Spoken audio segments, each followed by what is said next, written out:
우리에게 주시는 하나님 말씀입니다. 갈라디아서 신약 성경 갈라디아서 3장 13절에서 14절입니다.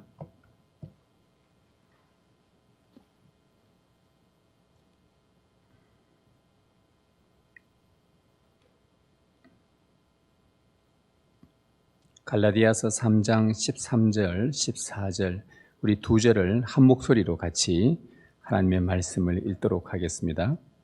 그리스도께서 우리를 위하여 저주를 받은 바 되사 율법의 저주에서 우리를 속량하셨으니 기록된 바 나무에 달린 자마다 저주 아래에 있는 자라 하였습니다. 이는 그리스도 예수 안에서 아브라함의 복이 이방인에게 미치게 하고 또 우리로 하여금 믿음으로 말미암아 성령의 약속을 받게 하려 함이라. 아멘. 주님의 은혜 감사합니다. 이제 우리가 주님의 말씀을 듣는 시간입니다.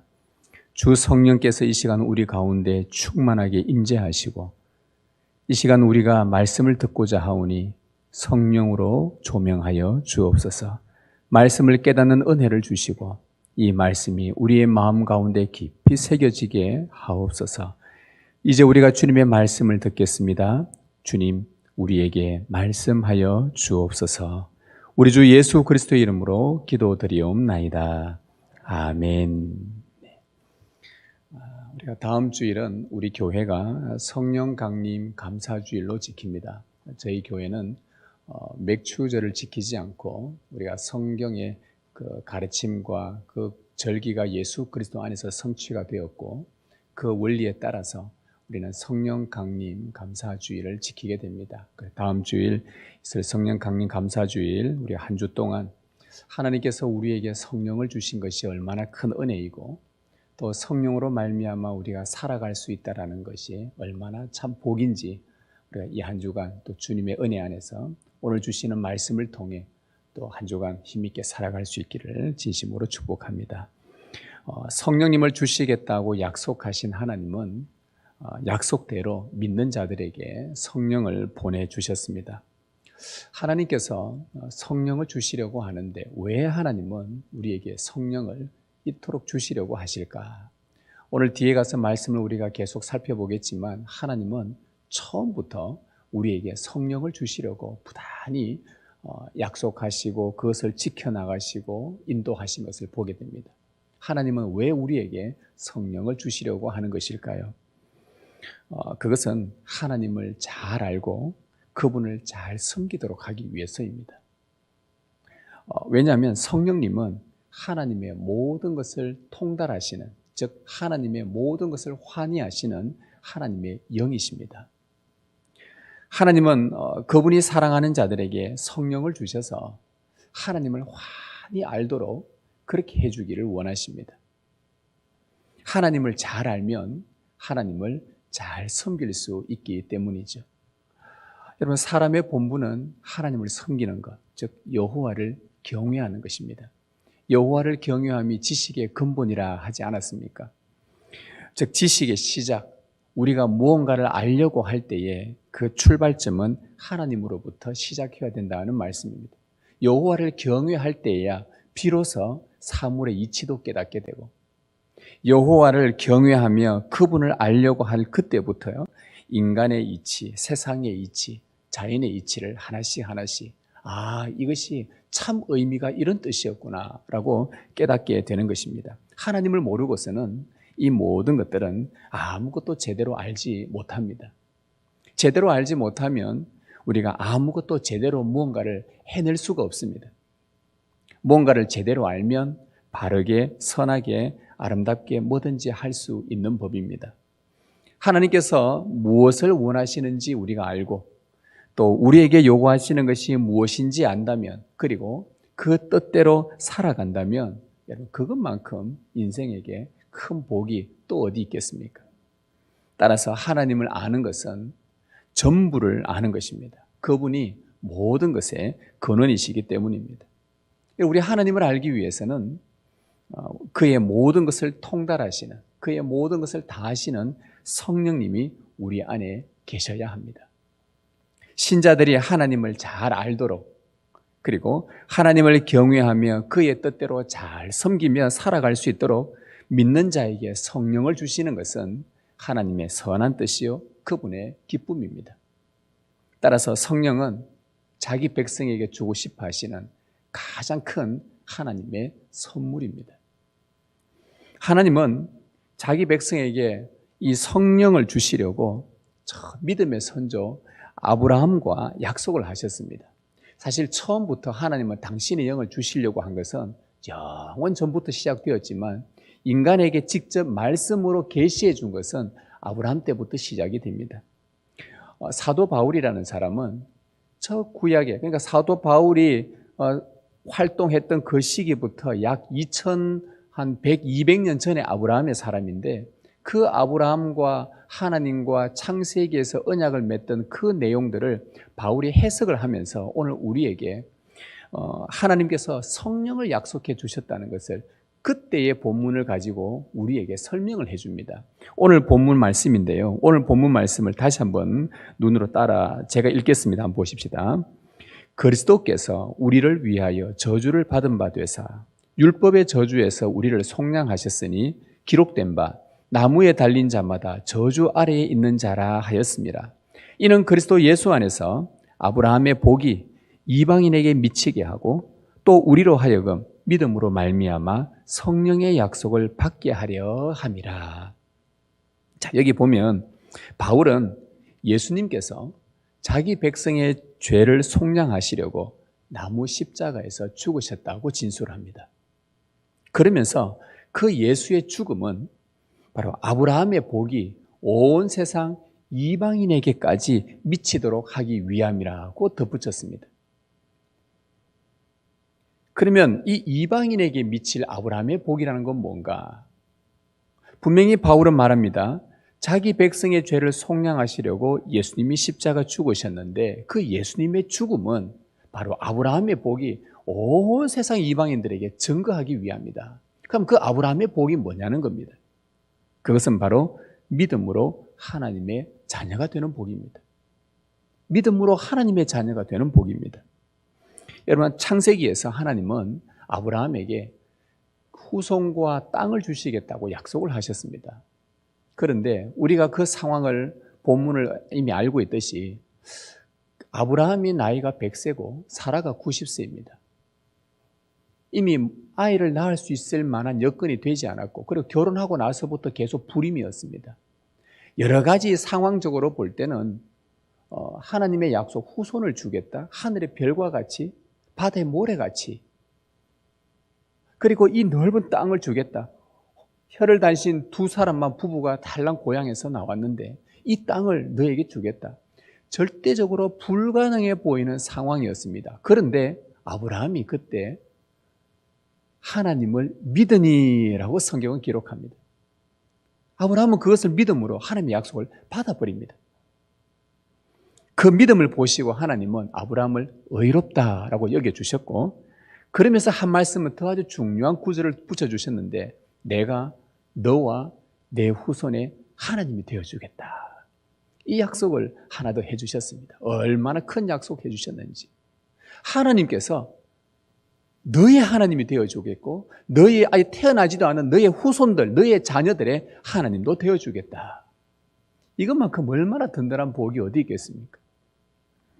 따라서 이 아브라함의 복이라는 것은 오늘 본문에 나온 아브라함의 복이라는 것은 아브라함처럼 하나님과 그분의 약속을 믿는 자는 그가 유대인이든 이방인이든 상관없이 누구든지 믿음으로 하나님의 자녀가 되는 복, 바로 이것이 아브라함의 복입니다. 믿음으로 말미암아 하나님께서 영원한 우리의 하나님이 되어주시는 복, 바로 이것이 아브라함의 복입니다. 천지의 창조주요, 만물을 지금도 당신의 뜻대로 다스리는 주권자요, 만국의 통치권, 지금도 온 열방 세계 각국의 정치를 하나님 홀로 통치권을 쥐고 계시는 대주제이신 하나님께서 나의 아버지가 되신다는 것, 그분의 가족이 된다는 것, 그것은 인간이 가질 수 있는 가장 최고의 복일 수밖에 없습니다. 그렇지 않습니까? 그리고 바울은 바로 그 율법의 저주로부터 속량하시려고 나무에 달려 죽으신 그 예수 그리스도를 믿음으로 하나님께서 약속하신 성령을 받게 된다고 진술합니다.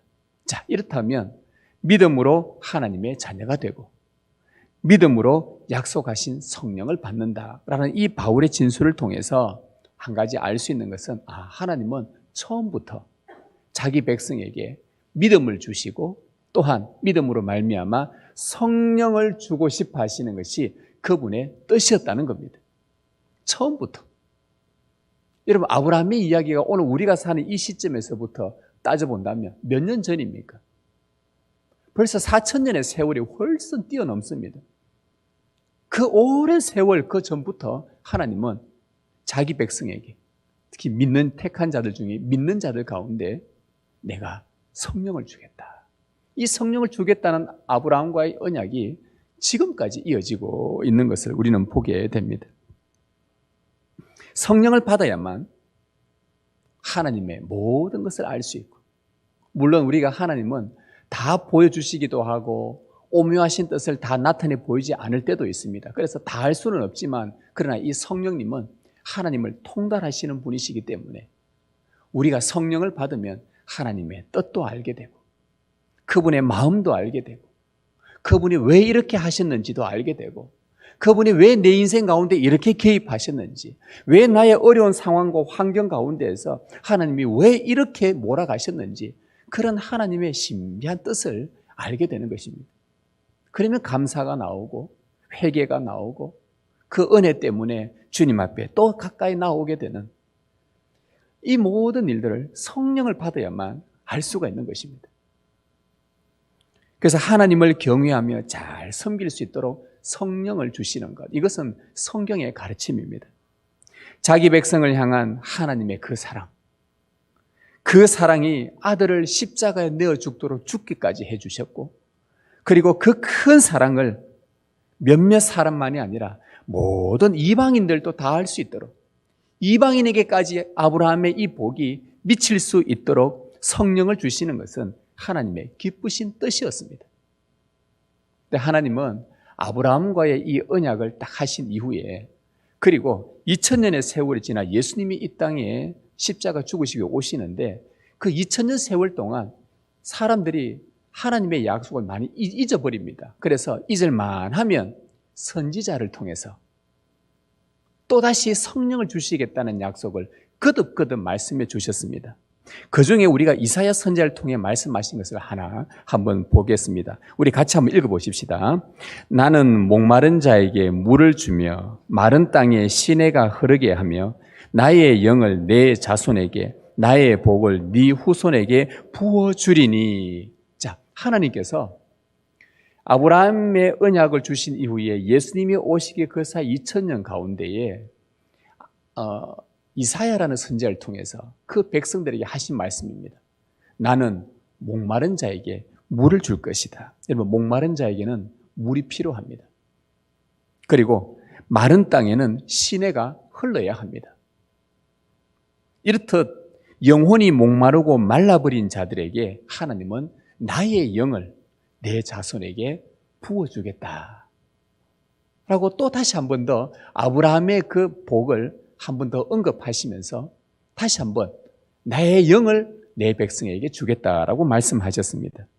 하나님의 영은 인생의 모든 갈증과 굶주림과 목마름과 탈진을 해결할 수 있는 유일한 분이십니다. 여기 보면 나의 영을 내 자손에게, 나의 복을 네 후손에게 부어주리니 라고 말씀하는데, 이 나의 영이, 자, 하나님께서 자기의 영을 자기 백성에게 준다고 하면서 내 복을 주겠다라고 합니다. 결국 나의 영이 곧 하나님의 복인 것입니다. 즉 하나님의 성령을 받는 것이 믿는 자들에게는 가장 최고의 복이라는 뜻입니다. 우리가 받아야 할 가장 큰 복은 바로 성령님이십니다. 그리고 그 성령이 여러분 안에 들어오시게 되면, 여러분이 그 성령을 받으시면 모든 영적 목마름과 굶주림과 탈진과 그 갈급함들이 하나씩 하나씩 해결되기 시작합니다. 이것이 성령을 주고 싶어 하시는 하나님의 뜻입니다. 자, 그리고 이 이사야 예언은 예수님의 때에 다시 한 번 더 예수님이 확증을 해줍니다. 예수님께서 야곱의 우물에서 사마리아 여인과 대화를 합니다. 그 대화 중에서 예수님이 인생의 목마름으로 참 갈급했던 여인에게 예수님은 이와 같이 말씀을 해주셨습니다. 우리 같이 한번 읽겠습니다. 네가 만일 하나님의 선물과 또 네게 물 좀 달라 하는 이가 누구인 줄 알았더라면 네가 그에게 구하였을 것이요 그가 생수를 네게 주었으리라. 예수님께서 그 우물가에서 정말 갈급해하는 영혼의 갈증이 극에 달하던 그 여인에게 이 말씀을 해주셨습니다. 하나님의 선물이라고 했습니다. 여인에게 하나님의 선물. 그리고는 그 선물이 뭐라 그랬냐 하면 맨 마지막에 보면 생수를 네게 주었으리라. 하나님의 선물이 곧 생수라고 이렇게 비유를 했습니다. 그러면서 예수님이 그 여인에게 한 말씀 덧붙이셨습니다. 같이 읽겠습니다. 이 물을 마시는 자마다 다시 목마르려니와 내가 주는 물을 마시는 자는 영원히 목마르지 아니하리니 내가 주는 물은 그 속에서 영생하도록 솟아나는 샘물이 되리라. 여러분, 이 물은 즉 야곱에 팠던 그 우물에서 나오는 사람들이 이 육신의 갈증 때문에 떠먹는 이 물은 또 마셔도 또다시 목마를 수 있습니다. 예수님이 말씀을 하시는 겁니다. 세상이 주는 물은 아무리 마셔도 또다시 목마르게 해서 더 갈증을 일으킵니다.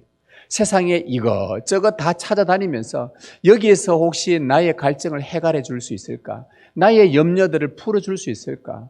내 걱정과 근심과 이런 것들을 제할 수 있을까? 내 꿈을 이룰 수 있을까? 여기저기 많이 다녀보지만 세상은 또다시 찾았다 싶으면 또다시 우리에게 목마름으로 찾아온다는 말이죠.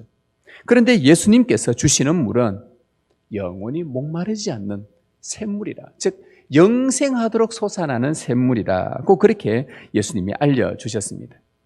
바로 하나님께서 인생들에게 그렇게 주고 싶어 하셨던 가장 큰 선물은 영원히 목마르지 않도록 해줄 그 생수, 하나님의 선물, 곧 하나님의 영이신 성령님이십니다. 예수님께서 사마리아 여인과 이 말씀을 하시고 이제 예수님이 십자가에 죽으실 때가 이르러자 이제 마지막 유월절 식사를 하시는 가운데 제자들에게 뭐라고 말씀하시냐? 얘들아, 이제 나는 아버지께로 간다.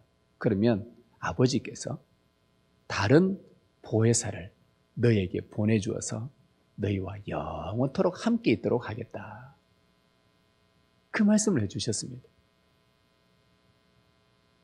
그리고는 성천하실 때에 제자들에게 예수님이 아버지가 너희들에게 약속하신 것을 기다리라 하고는 성천에 하셨습니다.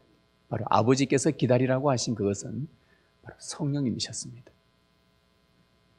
아브라함과의 언약을 통해서 하나님이 주시려 했던 가장 큰 선물은 바로 성령님이십니다. 이사야 선지자를 통해 강조했던 하나님의 가장 큰 선물은 목마른 자와 마른 땅을 적실 성령님이십니다. 예수님이 주시려고 했던 가장 큰 선물도 역시 영원히 목마르지 않는 영생하는 샘물인 성령님이십니다. 여러분, 하나님께서 천지를 창조하실 때 땅이 혼돈하고 공허하며 흑암으로 가득 차 있었습니다. 아무것도 없었는데 그 땅이 아무것도 할 수 없을 만큼 깊은 흑암에 어두움에 혼돈 가운데 있었습니다. 그때 성령님은 물 위에서 운행하시면서 하나님께서 말씀하시기를 기다리고 있었습니다. 그때 하나님께서 빛이 있으라 말씀하시자 성령님은 곧바로 그 말씀과 함께 역사하셔서 그 어두운 땅에 그 흑암으로 혼돈으로 가득한 그 땅을 빛으로 충만하게 빛이 생겨나면서 가득 채워버립니다.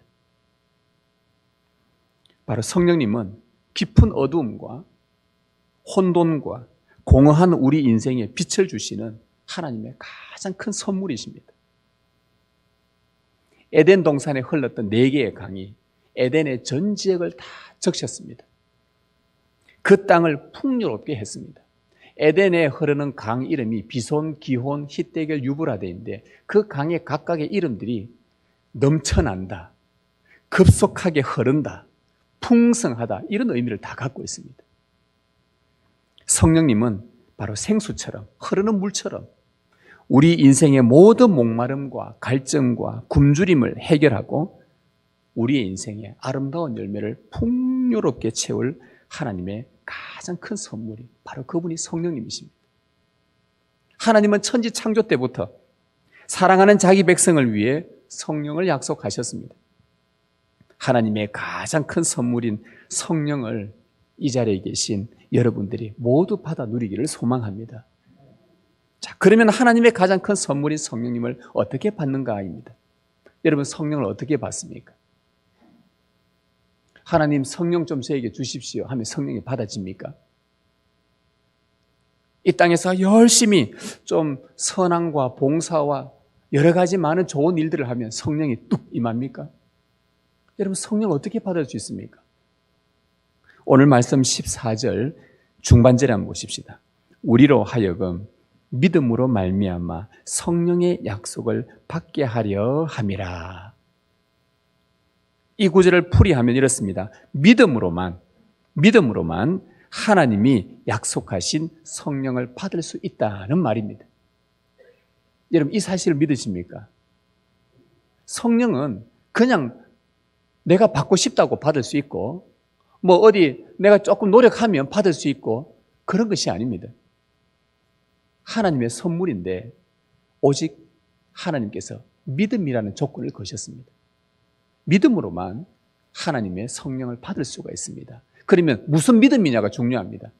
뭐 아무거나 막 믿는다고 성령을 주시는 게 아닙니다. 무슨 믿음이냐가 중요하죠. 13절입니다. 무엇을 믿느냐? 그리스도께서 우리를 위하여 저주를 받은 바 되사 율법의 저주에서 우리를 속량하셨다는 이 믿음입니다. 여러분, 이 믿음 있으십니까? 이 사실을 믿는 것입니다. 예수님께서 우리를 대신하여 십자가에서 율법의 저주를 다 받으시고 죽으셨다는 것을 믿는 자는 바로 하나님의 약속된 성령을 받게 됩니다. 그리스도 예수를 믿음으로 성령을 받습니다. 이 방법 외에는 성령을 받을 수가 없습니다. 그 어떤 방법도 성경에서 알려준 바가 없습니다. 이 좋은 성령, 이 성령이 우리에게 임하면 우리의 모든 갈증과 해결과 인생의 모든 문제들이 하나씩 풀려나기 시작하고 하나님과 함께 영원토록 다스림을 받고 그 좋은 하나님의 모든 것들을 알 수 있고 그분을 잘 섬길 수 있고 경외하며 살아갈 수 있고 이 좋은 성령을 바로 우리 주 예수 그리스도를 믿음으로 받을 수 있다는 겁니다. 아버지께서 이 주시겠다는 이 성령을 기다리라고 예수님이 말씀하시고는 성천을 하셨는데 그 말씀을 듣고 120명의 제자들이 한 곳에 모여서 기도하면서 성령을 기다렸습니다. 오순절이 이르자 하나님께서 아브라함에게 약속하신 것, 선지자를 통해서 확인해 주셨던 것, 예수님을 통해서 확증해 주셨던 그 성령이 하늘로부터 약속대로 충만하게 임하였습니다. 그리고는 베드로는 그때에 전 세계에서 예루살렘으로 몰려든 셀 수 없는 허다한 순례객들에게 요엘 선지자의 말씀을 인용하여 그들에게 설교를 한 편 합니다. 아주 짧으면서도 강력한 설교를 한 편을 했습니다. 그 설교 내용이 이겁니다. 하나님이 말씀하시기를 말세에 내가 내 영을 모든 육체에 부어주리니 너희의 자녀들은 예언할 것이요 너희의 젊은이들은 환상을 보고 너희의 늙은이들은 꿈을 꾸리라. 그때에 내가 내 영을 내 남종과 여종들에게 부어주리니. 베드로의 설교는 말세에 마지막 때에 내가 성령을 내 백성들에게 부어주겠다는 약속이었습니다. 즉 말세가 언제이냐? 바로 예수님이 이 땅에 오셨다가 승천하신 바로 그 기점이 이제 말세가 시작이 되었다는 말입니다. 이제부터 말세인데 내가 이때에 아버지께서 약속하신 것, 예수님이 약속하신 것, 그 성령을 내가 너희에게 다 부어주겠다. 근데 지금이 바로 그때다라고 지금 베드로가 설교를 통해 그들에게 알려주고 있는 것입니다. 그리고는 뭐라 그러냐? 십자가에 못 박힌 예수님을 하나님께서 주와 그리스도가 되게 하셨느니라. 이 말씀을 설교를 하자 그때 그 사람들이 마음의 찔림을 받기 시작합니다. 왜냐하면 하나님께서 예수를 주와 그리스도, 온 만유의 주요 만왕의 왕으로 삼으시고 대주제로 삼으시고 그리스도로 삼으셨다 하는데 자기들이 바로 조금 전에 그 예수를 못 박아 죽인 사람들이거든요. 이를 어찌하면 좋은가? 우리가 어찌 하나님의 대주제를 죽이는가? 이것 때문에 이 말씀을 듣고 찔림을 받아서 견딜 수가 없는 겁니다. 그래서 베드로에게 우리가 어찌하면 좋겠느냐? 그랬을 때 베드로가 그들에게 대답을 하나 해줍니다. 너희가 회개하고 주 예수 그리스도의 이름으로 세례를 받고 죄사함을 받으라. 그리하면 성령의 선물을 받으리니 이 약속은 너희와 너희 자녀와 모든 먼데 사람 곧 주 우리 하나님이 얼마든지 부르시는 자들에게 하신 것이라. 이런 대답을 해 주었습니다. 베드로는 먼저 너희들의 마음의 찔림을 받으면, 양심에 자꾸 계속해서 뭔가 찔림이 온다면 너희 죄를 회개해라 이렇게 권고를 합니다. 그리고는 예수 그리스도의 이름으로 세례 받을 것을 그들에게 선언합니다. 예수의 이름으로 세례 받는다는 게 무슨 말입니까? 나의 모든 죄를 회개하고 나의 옛 자아는 예수님이 죽으신 십자가에 함께 못 박히고 예수님이 다시 살아나신 것처럼 나도 다시 살아나는 새로운 피조물이 되었다는 표시로 세례를 받으라는 이 말입니다. 그러면 성령을 너희에게 선물로 줄 것이다. 그러면 성령이 이 안에 충만해진다는 말이죠. 바로 성령을 받는 공식을 이렇게 우리에게 알려줍니다. 회개해야 될 것, 주 예수 그리스도 이름으로 세례를 받고 죄 용서를 받는 것, 그러면 성령을 너희에게 충만하게 부어주리라.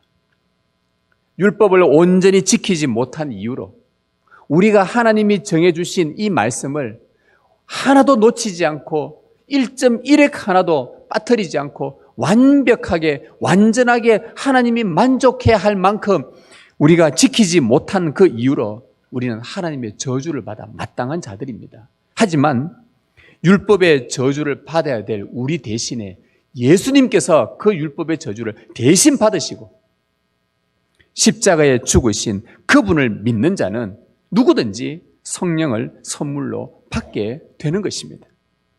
그리고 그 성령은 너희와 너희 자녀뿐만 아니라, 즉 베드로의 설교에서 너희와 너희 자녀 곧 유대인들과 유대인 자손들만이 아니라 모든 먼데 사람 곧 주 우리 하나님이 얼마든지 부르시는 자들, 즉 다시 말하면 이방인들에게까지도 이 성령이 주어질 수 있다라고 베드로가 설교를 합니다. 즉 베드로는 누구와 맺은 언약을 지금 설교 시간에 그들에게 설교를 합니까?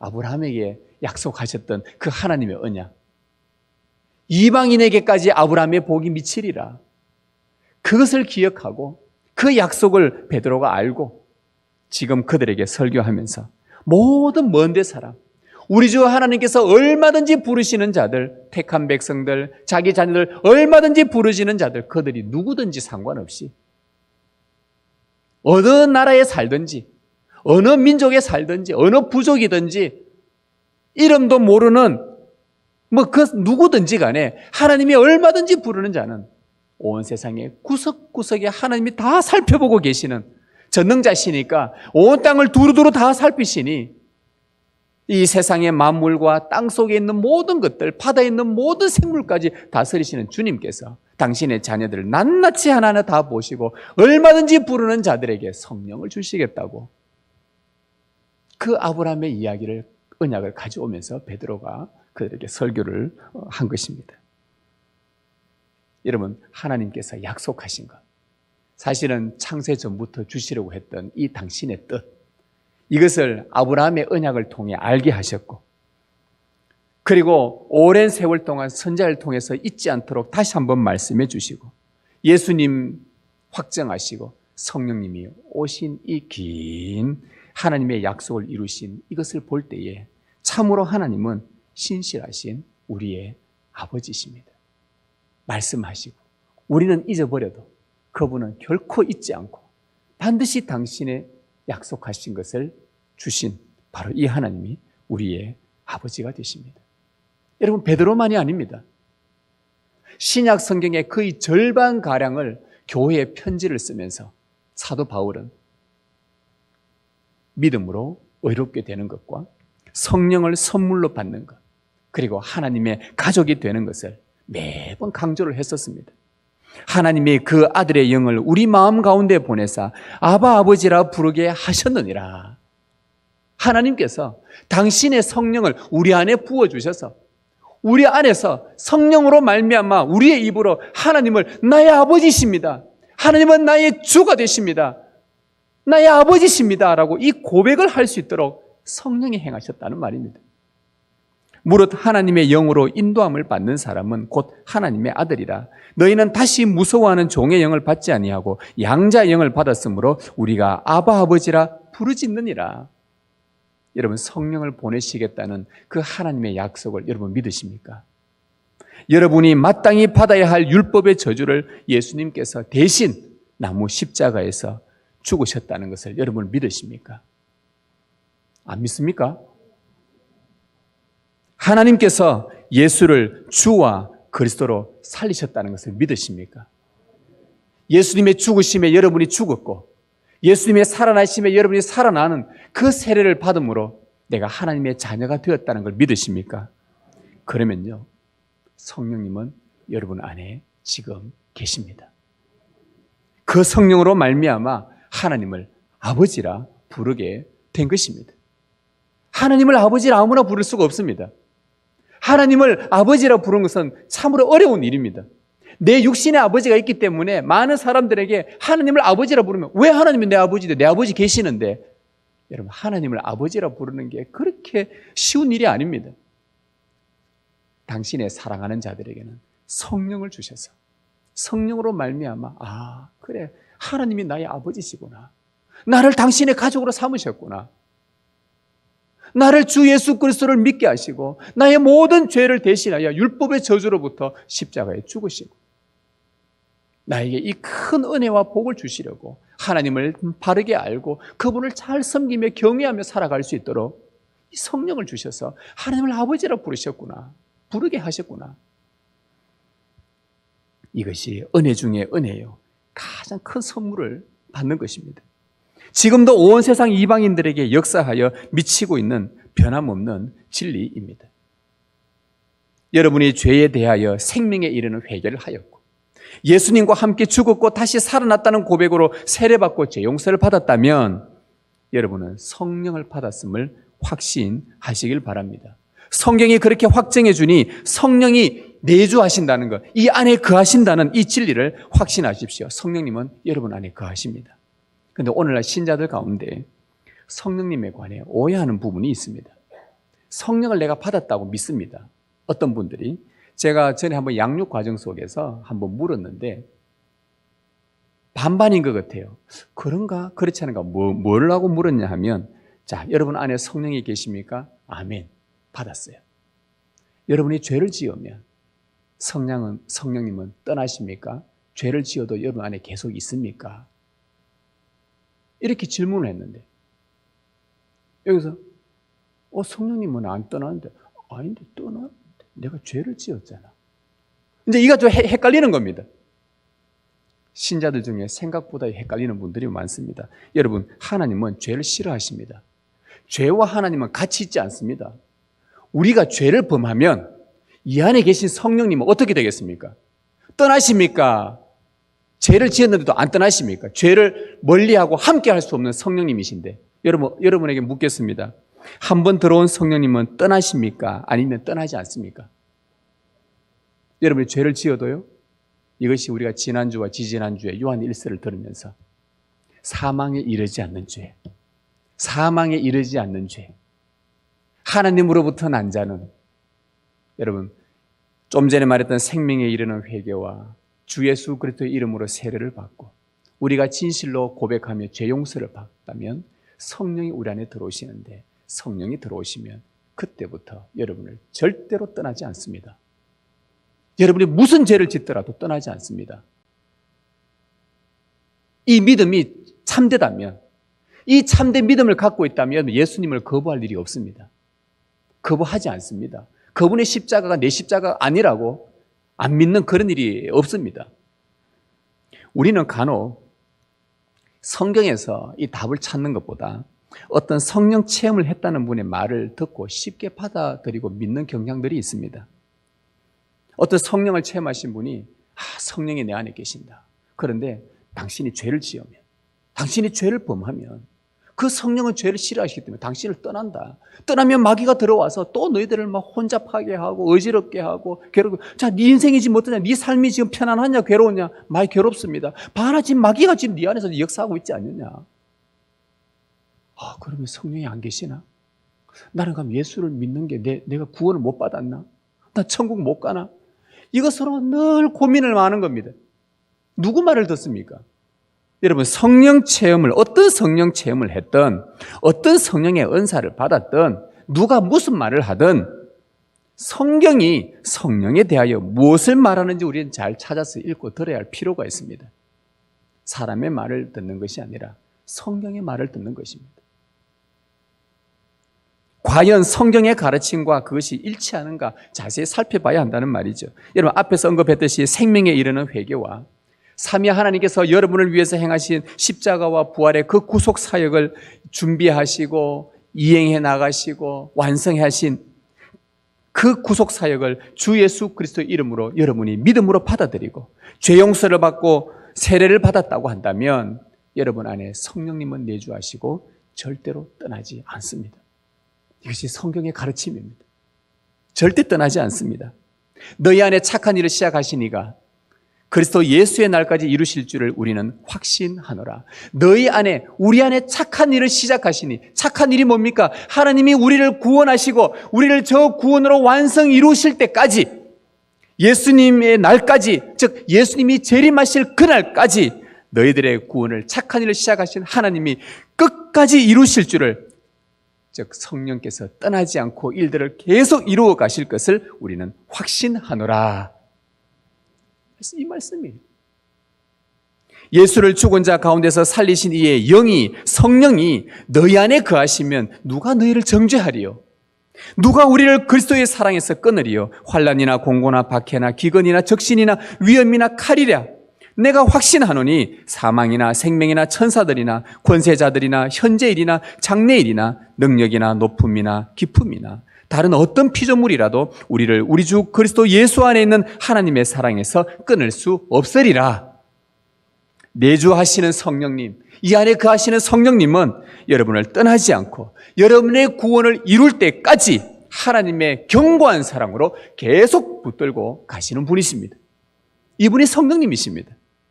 하나님께로 난 자는 악한 자가 그를 만지지도 못하느니라. 내주하시는 성령님은 악한 자가 여러분을 만지지도 못하도록 우리 안에서 계속 역사하십니다. 여러분, 다윗이 범죄한 후에 눈물이 침상을 젖도록 얼마나 통곡하며 통회를 했는지, 그의 지은 죄가 간음죄와 살인죄를 지었단 말이죠. 너무너무 고통스러워서 이걸 어떻게 해야 되나? 이걸 어찌 해야 되나? 그래서 다윗이요, 자기 안에 계신 하나님의 성령이 떠나가실까 봐 자기 죄로 말미암아 주여 하나님의 성령을 내게서 떠나가지 마게 마옵소서, 시편의 말씀에서 그렇게 통곡하며 기도했습니다.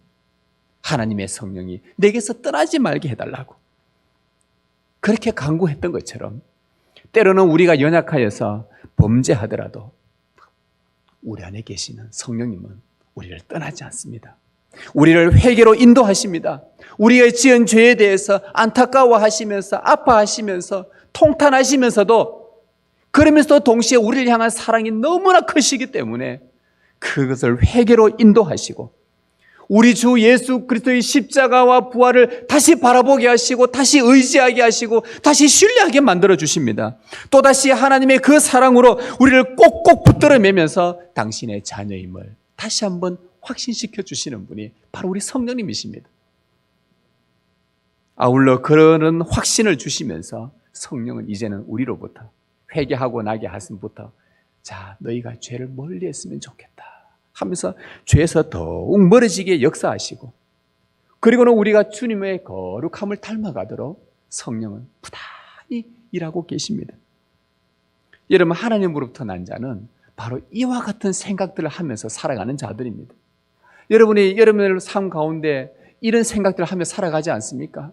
내가 죄를 멀리해야 되겠다. 나는 하나님의 자녀고 내 안에 주의 성령이 계시는데 나를 어떻게 구원하셨는데 나이가 받은 구원이 얼마나 큰데 내가 주님을 닮아가는 거룩으로 살아야지. 성령 하나님 저를 도와주십시오. 성령 하나님 저와 함께 해주십시오.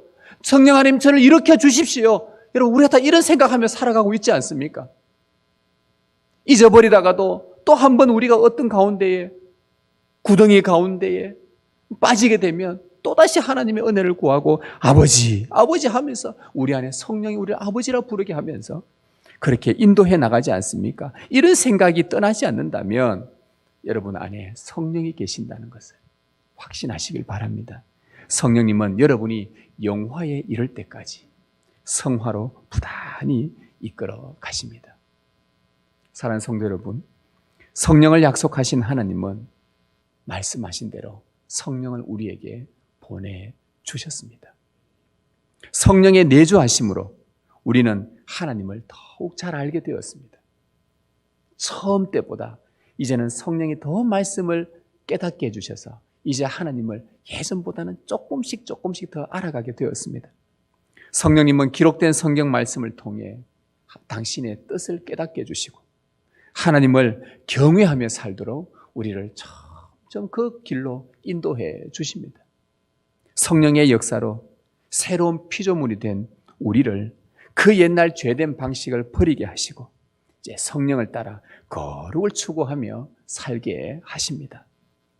율법의 저주로부터 우리를 속량하신 예수 그리스도를 우리의 육신의 마지막 생명이 다하는 날까지 그분을 부인하지 않도록 성령님은 우리가 주 예수 그리스도를 믿는 믿음을 견고하게 붙들고 신실하게 인도해 나가십니다. 변하지 않는 하나님의 사랑으로 우리를 끝까지 사랑하시고 우리를 보존하시며 악으로부터 지켜주십니다. 하나님께서 우리에게 주신 우리의 최고의 영광, 여러분의 최고의 영광은 주 예수 그리스도를 믿음으로 말미암아 성령이 여러분 안에 거하신다는 겁니다. 성령의 내주하심은 우리 신자들에게 가장 큰 영광 중에 영광입니다. 가장 큰 하나님의 선물인 성령님을 주신 삼위 하나님께 감사와 찬송과 영광을 돌려드리는 우리의 삶이 되시길 주님의 이름으로 축복합니다.